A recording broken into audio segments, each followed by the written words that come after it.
किसी राज्य के छोटे से गांव में आनंद और मनोज नाम के दो भाई रहा करते थे। आनंद मनोज का बड़ा भाई था। मनोज जहां अपने पिता सुखदेव के साथ मेहनत से उनके काम में हाथ बटाता था, तो वहीं पर आनंद हमेशा घर पर आराम करता रहता था। एक दिन सुखदेव ने आनंद से बोला, बेटा आनंद, अब मैं बूढ़ा हो चुका हूं। तुम्हारा छोटा भाई तो मेरे साथ खेतों में खूब मेहनत करता है, मगर मैं देखता हूं कि तुम दिन भर घर में आराम करते रहते हो। कल को तुम्हारा विवाह होगा, तुम्हारी संतान होगी। अगर तुम मेहनत नहीं करोगे तो फिर अपने परिवार का पेट कैसे भरोगे? क्या पिताजी, आप क्या बोलते हैं? पिताजी, मेहनत करके क्या होगा? अगर मेरे भाग्य में धन लिखा होगा तो मुझे कहीं से भी प्राप्त हो जाएगा। सब भाग्य का खेल है पिताजी, वरना ना जाने कितने लोग ऐसे हैं जो अपना पूरा जीवन मेहनत में गुजार देते हैं, मगर गरीब के गरीब ही रहते हैं। सुखदेव ने आनंद को समझाते हुए कहा, बेटा आनंद, तुम समझते क्यों नहीं हो? अगर तुम मेहनत नहीं करोगे, कोई काम नहीं करोगे, तो फिर गांव में तुम्हें कोई अपनी लड़की भी ब्याहने को नहीं देगा। यह सुनकर आनंद ने कहा, देखिए पिताजी, मैं आपकी तरह अपना जीवन खेत में हल चलाते हुए तो बिताना नहीं चाहता हूं। जब मैं छोटा था तब भी आपके पास केवल 2 ही बीघा जमीन थी, और आज भी आपके पास केवल 2 ही बीघा जमीन है। मैं कुछ बड़ा करूंगा। सुखदेव ने फिर कहा, अरे बेटा, कुछ बड़ा करने के लिए भी बड़ी मेहनत लगती है। आनंद समझने को तैयार नहीं था। वो बोला, देखिए पिताजी, जिस दिन मेरे जीवन में भाग्य का दरवाजा खुलेगा ना, उसके बाद आप स्वयं देखेंगे कि मैं इतना धनवान हो जाऊंगा कि मुझे सारी जिंदगी काम करने की जरूरत नहीं पड़ेगी। सुखदेव निराश मन से अपने खेतों में चला गया। सुखदेव को निराश देखकर उसका छोटा बेटा मनोज सुखदेव से बोला, पिताजी, आज आपका चेहरा फिर से बता रहा है कि आपने भैया से आज फिर से काम की बात की है, और हमेशा की तरह भैया ने आपको भाग्य का पाठ पढ़ा दिया है। क्यों, सही बोला ना? उदास सुखदेव ने कहा, हाँ बेटा, कभी कभी मुझे चिंता होती है कि मेरे बाद आनंद का क्या होगा। हाँ समझता हूं, लेकिन चिंता मत कीजिए पिताजी, सब सही हो जाएगा। अगले दिन सुखदेव मनोज के साथ खेतों पर जाने की तैयारी कर रहा था कि तभी वहां पर गांव का मुखिया पहुंचा। मुखिया को देखकर सुखदेव बुरी तरह से चौंक पड़ा और बोला, मुखिया जी, आप इस गरीब के घर पर, सब ठीक तो है? मुखिया ने कहा, सुखदेव, तुम तो जानते ही हो कि मेरा कोई पुत्र नहीं है सिवाय एक पुत्री के, और अब मेरी पुत्री राधा विवाह के योग्य हो गई है। तुम तो जानते ही हो कि मैं और मेरी पत्नी अब बूढ़े हो चुके हैं। मुखिया की बात सुनकर सुखदेव ने पूछा, आप कहना क्या चाहते हैं मुखिया जी? मुखिया ने कहा, मैं यही कहना चाहता हूं कि मुझे तुम्हारा बड़ा पुत्र आनंद बहुत ही ज्यादा पसंद है, और राधा भी उसे मन ही मन बहुत पसंद करती है। अब मैं अपनी पुत्री राधा का विवाह तुम्हारे पुत्र से करना चाहता हूं। सुखदेव ने कुछ चिंतित स्वर में कहा, मुखिया जी, आप तो जानते हैं कि आनंद कोई काम नहीं करता है। सुखदेव की बात सुनकर मुखिया एकदम से बोला, हाँ तो इसमें चिंता की कोई बात नहीं है। अरे, मेरे पास जो कुछ भी है वो मेरी बिटिया और दामाद का ही तो होगा, और किसका होगा बताओ भला। कुछ दिन के बाद आनंद और फिर सुखदेव भी शादी के लिए मान गया, और कुछ ही दिनों के बाद आनंद और राधा का विवाह धूमधाम से संपन्न हो गया। विवाह के कुछ दिनों के बाद मुखिया ने अपनी सारी संपत्ति राधा और आनंद के नाम पर कर दी, और अपनी पत्नी के साथ तीर्थ यात्रा पर चला गया। आनंद अपने पिता सुखदेव से बोला, देखा पिताजी भाग्य का खेल, मैं कोई काम नहीं करता था, मगर भाग्य का खेल देखिए, मुझे राधा जैसी सुंदर पत्नी भी मिली और मुखिया जी की सारी संपत्ति भी। सुखदेव ने यह सुनकर कहा, हाँ आनंद, बहुत बढ़िया, बहुत अच्छा। अरे बेटा, तुम मेरे बेटे हो, तुम्हारा भला सोचना मेरा काम है। लेकिन बेटा, एक बात अपने जीवन में हमेशा याद रखना, जो व्यक्ति मेहनत नहीं करता वो चाहे भाग्य का कितना भी धनी क्यों ना हो, एक दिन उसे अपना सब कुछ गंवाना ही पड़ता है। और हाँ, भाग्य हमेशा इंसान का साथ नहीं देता है, मेरी ये बात याद रखना। अपने पिता की बात सुनकर आनंद हंसता हुआ वहां से चला गया। कुछ दिन के बाद मनोज का विवाह भी मोहिनी नाम की एक गरीब कन्या से संपन्न हो गया। मनोज के विवाह के बाद सुखदेव बीमार रहने लगा, और कुछ ही दिनों के बाद वो इस संसार को छोड़कर चला गया। अपने पिता के जाने के बाद मनोज और मेहनत करने लगा, तो वहीं आनंद हमेशा अपने कमरे में आराम ही करता रहता था। कुछ दिनों के बाद आनंद की पत्नी राधा और मनोज की पत्नी मोहिनी दोनों ही गर्भवती हुईं। अपने भाई को दोनों हाथों से धन लुटाता देखकर एक दिन मनोज आनंद से बोला, भैया क्या कर रहे हो? आप जिस तरह से दोनों हाथों से धन लुटा रहे हो ना, मुझे इस तरह से आपका भविष्य अंधकार में दिखाई देता है। मनोज की ये बात सुनकर आनंद गुस्से में बोला, मनोज अपने काम से काम रखो। पिताजी भी हमेशा मुझे नसीहत देते थे, मगर देखो क्या हुआ। अरे मैं कुछ भी नहीं करता, मगर फिर भी मेरे पास तुमसे अधिक धन है, और तुम दिन भर 2 बीघा जमीन पर कड़ी धूप में हल जोतते हो, तब भी तुम्हारे पास 2 वक्त की रोटी नसीब नहीं हो पाती। अरे अगर मैं उस जमीन में से अपने हिस्से की 1 बीघा जमीन वापस मांग लूं, तो हो सकता है कि तुम 2 वक्त का पेट भर के भोजन भी ना कर पाओ, और बड़े आए हो मुझे नसीहत देने। मनोज बोला, भैया जमीन में से 1 बीघा जमीन आपकी है, ये बिल्कुल सही बात है। आप चाहें तो खुशी खुशी रख सकते हैं। मुझे विश्वास है कि मैं 1 बीघा जमीन पर ही मेहनत करके अपने परिवार का पालन पोषण कर सकता हूं। इतना बोलकर मनोज चुपचाप घर से बाहर निकल गया। कुछ ही समय के बाद आनंद की पत्नी राधा ने एक सुंदर पुत्र को जन्म दिया, और वहीं मनोज की पत्नी मोहिनी ने एक सुंदर पुत्री को जन्म दिया। ये देखकर आनंद मनोज का मजाक उड़ाते हुए बोला, देखा मनोज, बात वहीं घुमा फिराकर भाग्य पर आ ही जाती है। देखो मेरा भाग्य कितना अच्छा है, मुझे पुत्र की प्राप्ति हुई है और तुम्हें सिर्फ एक पुत्री हुई है। यह सुनकर मनोज ने कहा, भैया पुत्रियां तो लक्ष्मी का रूप होती हैं, मुझे पुत्री होने से कोई आपत्ति नहीं है। आनंद फिर बोला, अरे कभी सोचा है कि जब तुम्हारी पुत्री बड़ी होकर विवाह के योग्य हो जाएगी, तब तुम उसका विवाह कैसे करोगे? सोचा है कभी? तब तुम उसके लिए दहेज का इंतजाम कैसे करोगे? मनोज ने बड़ी ही सरलता से कहा, भैया मुझे अपनी मेहनत पर पूरा भरोसा है। आनंद ने कहा, मेहनत पर भरोसा? अरे इंसान की सारी मेहनत भाग्य पर टिकी होती है। समय ऐसे ही बीतता रहा, और कुछ ही वर्षों के बाद मनोज की पत्नी मोहिनी मनोज से बोली, हमारी बेटी 5 वर्ष की हो गई है, परंतु आप तो जानते ही हैं कि बेटियां कितनी जल्दी जवान हो जाती हैं। मनोज ने मोहिनी की बात सुनकर कहा, तुम कहना क्या चाहती हो मोहिनी? मोहिनी बोली, मैं देखती हूं कि आप अपने खेतों में कितनी कड़ी मेहनत करते हैं, और पूरे गांव में सबसे अच्छी फसल भी आपके खेतों में होती है।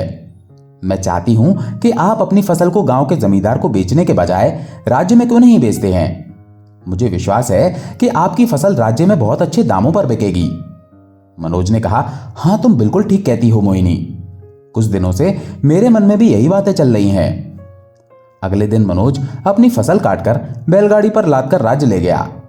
वहां उसकी फसल बहुत अच्छे दामों में बिक गई। वो सोचने लगा, मोहिनी ने सच कहा था। घर आकर मनोज सोने की मुद्राएं मोहिनी को पकड़ाते हुए बोला, अरे तुमने बिल्कुल सही कहा था मोहिनी, मुझे तो विश्वास ही नहीं हो रहा है कि मेरी फसल राज्य में इतने अच्छे दामों पर बिकी है। इतनी स्वर्ण मुद्राएं तो मैं वर्षों में भी नहीं कमा पाता था। मोहिनी ने मनोज को समझाते हुए कहा, एक किसान भी बहुत अच्छा और सफल व्यापारी बन सकता है। अब आप फसल राज्य में ही जाकर बेचा करिएगा। मनोज भी खुशी से बोला, हां तुम बिल्कुल सही कहती हो मोहिनी, अब मैं और ज्यादा मेहनत करूंगा। उस दिन के बाद से मनोज अपने खेतों में और भी कड़ी मेहनत करने लगा। ज्यादा मेहनत करने की वजह से उसके खेतों में फसल और भी अच्छी उगने लगी। मनोज उस फसल को राज्य में बेचता था। कुछ ही वर्षों में मनोज के पास 25 बीघा जमीन हो गई थी। मनोज की गिनती अब राज्य के अच्छे व्यापारियों में होने लगी थी। उसका मान सम्मान भी बढ़ गया था। समय ऐसे ही बीतता रहा। मनोज की बेटी सुलेखा अब 20 वर्ष की हो चुकी थी। सुलेखा को पढ़ने लिखने का बहुत शौक था, पर उसे जड़ी बूटियों का ज्ञान प्राप्त करने में बहुत दिलचस्पी थी। सुलेखा पूरा दिन जंगल में बिता देती, तो वहीं आनंद का बेटा मोहन दिन भर गांव में आवारागर्दी करता रहता था। एक दिन मनोज ने कहा, बेटी सुलेखा अब तुम बड़ी हो गई हो, तो तुम्हारा जंगल में दिन दिन भर रहना सही नहीं है। यह सुनकर सुलेखा ने कहा, पिताजी आप तो जानते हैं कि मुझे जड़ी बूटियों से कितना प्रेम है। तभी सुलेखा की मां मोहिनी मुस्कुराते हुए बोली, हमारी बिटिया सही कहती है। जानते हैं कि अभी 3 दिन पहले गंगा मौसी की तबीयत कितनी खराब हो गई थी। यहां तक कि गांव के सबसे बड़े वैद्य ने भी अपने हाथ खड़े कर दिए थे। तब हमारी बिटिया सुलेखा जंगल से पता नहीं कौन सी जड़ी बूटी तोड़कर लाई, और जैसे ही उसने वो जड़ी बूटियां गंगा मौसी को खिलाई, गंगा मौसी स्वस्थ हो गईं। ये देखकर तो वैद्य जी बुरी तरह से आश्चर्य में पड़ गए।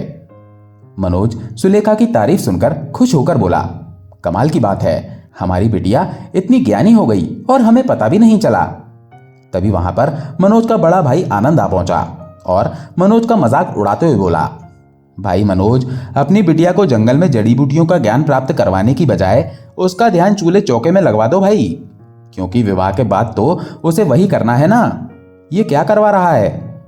देखिए जेठ जी, मुझे लगता है कि आपको मेरी बिटिया पर ध्यान देने के बजाय अपने बेटे पर ध्यान देना चाहिए, जो दिन भर गांव में आवारागर्दी करता रहता है और कोई ऐसा दिन नहीं जाता जब उसकी शिकायत ना आती हो। मनोज की पत्नी बड़े ही कठोर शब्द में बोली।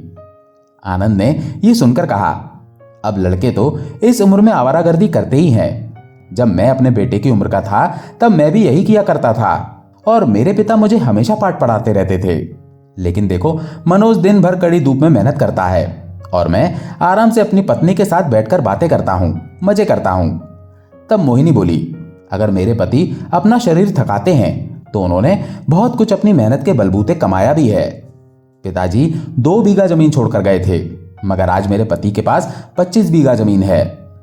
आनंद हंसते हुए बोला, तुम्हारे पति ने वर्षों मेहनत करके 50 बीघा जमीन खरीदी है और मेरे ससुर ने कुछ ही क्षणों में 50 बीघा जमीन मेरे नाम कर दी थी, जो कि मेरे पुत्र मोहन की है। तो फिर उसे भला काम धंधा करने की क्या जरूरत है? इतना बोलकर आनंद वहां से चला गया। आनंद के जाते ही मोहिनी अपने पति मनोज से बोली, सुनिए जी, अब मुझे इस घर में नहीं रहना है। जब से मैं इस घर में विवाह करके आई हूं तब से मैं देख रही हूं कि आपका बड़ा भाई आपका मजाक उड़ाने के अलावा कोई काम नहीं करता। हमने अपने गांव में जो दूसरा घर बनवाया है ना, हम वहीं जाकर रहेंगे। मनोज ने कहा, ठीक है, तुम जैसा चाहती हो वैसा ही होगा। मनोज अपनी पत्नी और अपनी पुत्री सुलेखा के साथ अपनी मेहनत की कमाई से बनाए हुए दूसरे घर में रहने लगा। कुछ दिन ऐसे ही बीत गए।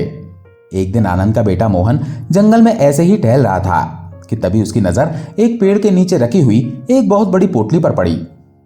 इस पोटली का कपड़ा तो राजमहल में ही उपयोग होता है, आखिर ये पोटली यहां क्या कर रही है? मोहन ने सोचा और जैसे ही पोटली खोली तो उसकी आंखें चौंधिया गईं। मोहन ने देखा कि उस पोटली में स्वर्ण मुद्राएं और बेशकीमती हीरे मोती रखे हुए थे। मोहन सोचने लगा कि इसमें तो बहुत सारी स्वर्ण मुद्राएं, हीरे और मोती हैं। तभी मोहन की नजर कुछ दूर खड़े एक व्यक्ति पर पड़ी। मोहन उस व्यक्ति को पहचानता था। मोहन अपने आप से बोला, ये तो वीरगढ़ राज्य के महाराजा विक्रम का मंत्री चतुर सिंह है। ये यहां पर क्या कर रहा है? मोहन ने देखा कि चतुर सिंह के साथ एक और व्यक्ति खड़ा था और चतुर सिंह उससे आहिस्ता से बातें कर रहा था। अरे, मैंने वर्षों से राजमहल से स्वर्ण मुद्राएं और बेशकीमती हीरे मोती चुराए हैं। तुम एक काम करो, इन्हें दूसरे राज्य में मेरे मौसा को दे आओ। ठीक है, जैसी आपकी इच्छा। इसका मतलब यह हुआ कि ये चुराया हुआ है। जब ये चुराया हुआ है तो फिर इस पर तो मेरा भी अधिकार हुआ। इतना कहकर मोहन ने उस पोटली को उठा लिया। अचानक चतुर सिंह की नजर मोहन पर पड़ गई और वो कड़क आवाज में बोला, अपने कदम वहीं पर रोक लो युवक। ये पोटली मेरी है, इसे ले जाने की गलती मत करना। रुक जाओ। मोहन ने कहा, मूर्ख, मैंने तुम्हारी बातें सुन ली है। ये चुराया हुआ धन है। अगर तुमने मुझे रोकने की कोशिश की तो मैं महाराज के सामने तुम्हारी सारी पोल पट्टी खोल दूंगा। चतुर सिंह गुस्से से मोहन को घूरने लगा, मगर मोहन ने उसे नजरअंदाज कर दिया और पोटली लेकर अपने गांव चला गया। चतुर सिंह उस व्यक्ति से बोला, पता करो ये कौन है, इसे तो मैं सबक सिखाकर ही रहूंगा। इधर मोहन उस पोटली को अपने घर ले आया और उसे खोलकर अपने पिता आनंद को दिखाने लगा। आनंद ने पूछा, अरे, तुम्हारे पास ये सब कहां से आया? मोहन ने अपने पिता को सारी घटना विस्तार से बता दी और बोला, अब आप ही बताइए पिताजी, मैंने सही किया ना? मोहन ने इतना कहा ही था कि तभी वहां पर चतुर सिंह और राजा विक्रम सिंह 2 सैनिकों के साथ वहां पर आ पहुंचे। चतुर सिंह राजा विक्रम सिंह से बोला, ये देखिए महाराज, आप मुझसे पूछ रहे थे ना कि खजाने की बेशकीमती स्वर्ण मुद्राएं और हीरे मोती किसने चुराए हैं। ये देखिए महाराज, चोर आपके सामने खड़ा है और आपके खजाने से चुराया हुआ धन भी सामने पड़ा हुआ है। इस चोर का नाम मोहन है महाराज। राजा विक्रम सिंह ने क्रोधित स्वर में कहा, सैनिकों, इसे बंदी बनाकर कारागार में डाल दो। आनंद राजा विक्रम के सामने हाथ जोड़कर कहने लगा, ऐसा मत कीजिए महाराज, हमने चोरी नहीं की है। राजा ने फिर कहा, बकवास बंद करो। जी तो चाहता है कि इसके साथ साथ तुम्हें और तुम्हारी पत्नी को भी कारागार में डलवा दूं, लेकिन तुम दोनों बूढ़े हो चुके हो और मैं नहीं चाहता कि तुम दोनों कारागार में अपना बचा हुआ जीवन बिताओ। अपने बेटे को आखिरी बार देख लो, क्योंकि कुछ ही दिनों के बाद इसे सरेआम फांसी पर लटका दूंगा। लेकिन हाँ, इस जुर्म में तुम पति पत्नी भी बराबर के भागीदार हो, तुम्हें भी सजा मिलेगी और मैं तुम्हारी सारी संपत्ति जब्त करता हूं और यहां तक कि मैं तुम्हारा यह घर भी तुमसे छीन लूंगा। मोहन भी हाथ जोड़कर कहने लगा, महाराज ऐसा मत कीजिए, यह धन मैंने नहीं चुराया बल्कि मंत्री चतुर सिंह ने चुराया है। मैंने तो इसे जंगल से उठाया था, मैंने कोई चोरी नहीं की महाराज। राजा ने गुस्से में कहा, बकवास बंद करो लड़के, एक तो चोरी करता है, ऊपर से झूठ भी बोलता है। सैनिकों ले जाओ उसे। राजा विक्रम सिंह के सैनिकों ने मोहन को गिरफ्तार कर लिया और कारागार में डाल दिया। आनंद और उसकी पत्नी की सारी संपत्ति भी जब्त कर ली गई और उन्हें उनके घर से ही धक्के देकर बाहर निकाल दिया गया। आनंद अब सड़क पर आ चुका था। आनंद रोते हुए अपने भाई मनोज के घर पहुंचा और उसे सारी घटना बताने लगा। मनोज ने आनंद से कहा, अब भैया बात ऐसी है कि अगर आप मोहन को बचपन से ही मेहनत करना सिखाते तो आज आपको यह दिन देखना नहीं पड़ता। लेकिन आप ऐसा नहीं कर सकते थे क्योंकि आपने तो अपने जीवन में खुद कभी मेहनत नहीं की। आप हमेशा भाग्य के सहारे ही जीते रहे और यही बात आपने अपने बेटे मोहन के दिमाग में भी डाल दी। अब आप क्यों रोते हो? मनोज बोला, भैया आप जैसा कहते हो वैसा ही तो हो रहा है, सब भाग्य का ही तो खेल है। अरे मुझे तुम्हारी बात समझ में आ गई है मनोज, मुझे बगैर मेहनत किए सब कुछ मिल गया था, इसलिए मैंने कभी उसकी कदर नहीं की। अगर मैं अपने बेटे को अच्छे संस्कार देता, उसे तुम्हारी तरह मेहनती बनाता, तो आज मुझे ये दिन देखने नहीं पड़ते। मनोज कहने लगा, ठीक है, बस अब चिंता मत करिए भैया, मैं अपनी बेटी सुलेखा के साथ कल महाराज से अपने भतीजे मोहन की बात करने के लिए अवश्य जाऊंगा। चुप हो जाइए आप, चिंता मत करिए। अगले दिन मनोज अपनी पुत्री सुलेखा के साथ राजमहल पहुंच गया। मनोज राजा विक्रम सिंह से कुछ कहने ही वाला था कि तभी एक दासी राजा विक्रम के पास आकर बोली, महाराज आपकी पुत्री की तबीयत काफी बिगड़ गई है, कोई सुधार नहीं हो रहा है। राज्य के सबसे बड़े वैद्य ने भी हाथ खड़े कर दिए हैं।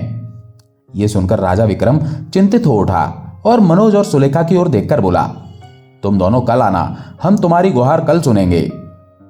महाराज अगर आपकी आज्ञा हो तो क्या मैं एक बार आपकी बेटी को देख सकती हूं? सुलेखा बोली, लेकिन तुम मेरी बेटी को क्यों देखना चाहती हो? मुझे जड़ी बूटियों का बहुत ही अच्छा ज्ञान है महाराज। तो तुम कहना क्या चाहती हो कि मेरी बेटी को बड़े से बड़े वैद्य सही नहीं कर पाए, लेकिन तुम सही कर दोगी? जी महाराज। महाराज जब आपकी बेटी के ऊपर किसी भी वैद्य की जड़ी बूटी असर नहीं कर रही तो एक बार मुझे भी कोशिश कर लेने दीजिए, हो सकता है कि मेरी दी हुई जड़ी बूटी खाकर वो ठीक हो जाए। राजा विक्रम सुलेखा और मनोज को अपनी पुत्री के कक्ष में ले गया। सुलेखा ने देखा कि राजा विक्रम की पुत्री पलंग पर लेटी हुई थी। सुलेखा ने उसका हाथ पकड़कर देखा और कुछ देर के बाद राजा विक्रम से बोली, महाराज मैं अभी आती हूं। इतना कहकर सुलेखा वहां से चली गई। कुछ देर बाद वो एक जड़ी बूटी लेकर वापस आई। सुलेखा ने जैसे ही जड़ी बूटी राजा विक्रम की पुत्री को खिलाई, उसकी हालत में सुधार आ गया। ये देखकर राजा विक्रम की आंखें आश्चर्य से फैल गईं। राजा विक्रम ने सुलेखा की ओर देखकर कहा, वाह तुमने तो कमाल कर दिया। अरे हमारी पुत्री को बड़े बड़े वैद्य सही नहीं कर पाए थे, लेकिन तुमने उसे ठीक कर दिया। शाबाश बेटी, मांगो क्या मांगती हो। तब सुलेखा बोली, महाराज आपने कुछ दिन पहले जिस मोहन नाम के युवक को बंदी बनाया है वो मेरा भाई है, वो निर्दोष है महाराज। दोषी कोई और नहीं बल्कि आपका मंत्री चतुर सिंह है। एक बार आप उससे अपने तरीके से पूछिए, मुझे विश्वास है कि वो सच्चाई उगल देगा। सुलेखा की बात सुनकर राजा विक्रम गहरी सोच में डूब गया और फिर बोला, ठीक है जैसा तुम चाहो। राजा विक्रम तुरंत अपने मंत्री चतुर सिंह के पास गया और अपनी तलवार निकालते हुए बोला, सीधे तरीके से बता दो दोषी कौन है, तुम या मोहन? मुझे सच्चाई का पता लग चुका है, लेकिन मैं तुम्हारे मुख से सुनना चाहता हूं। राजा विक्रम सिंह का यह रूप देखकर मंत्री चतुर सिंह डर गया और उसने अपना अपराध स्वीकार भी कर लिया। राजा विक्रम ने मंत्री चतुर सिंह को उसी समय कारागार में डलवा दिया और मोहन को रिहा कर दिया। फिर राजा विक्रम ने मनोज और सुलेखा को ढेर सारी स्वर्ण मुद्राएं, हीरे और मोती देते हुए कहा, मेरी तरफ से ये तुम दोनों का इनाम है। मनोज, सुलेखा और मोहन ढेर सारा धन लेकर घर लौट आए। घर पर आने के बाद आनंद अपने भाई मनोज से बोला, हाँ अब अच्छा लग रहा है, मुझे बहुत अच्छे से समझ में आ गया है। पिताजी सही कहा करते थे कि जो व्यक्ति मेहनत नहीं करता वो चाहे भाग्य का कितना भी धनी क्यों ना हो, एक दिन उसे सब कुछ गंवाना ही पड़ता है। और हां, भाग्य हमेशा इंसान का साथ नहीं देता है। आनंद की बात सुनकर मनोज मुस्कुराने लगा और उस दिन के बाद आनंद सुधर गया और मेहनत करने लगा। साथ ही साथ अपने बेटे का भी जीवन सुधारने लगा। दोस्तों, आशा है आपको ये कहानी अच्छी लगी होगी। अगर अच्छी लगी हो तो वीडियो को लाइक करके चैनल को सब्सक्राइब जरूर कर लें। धन्यवाद।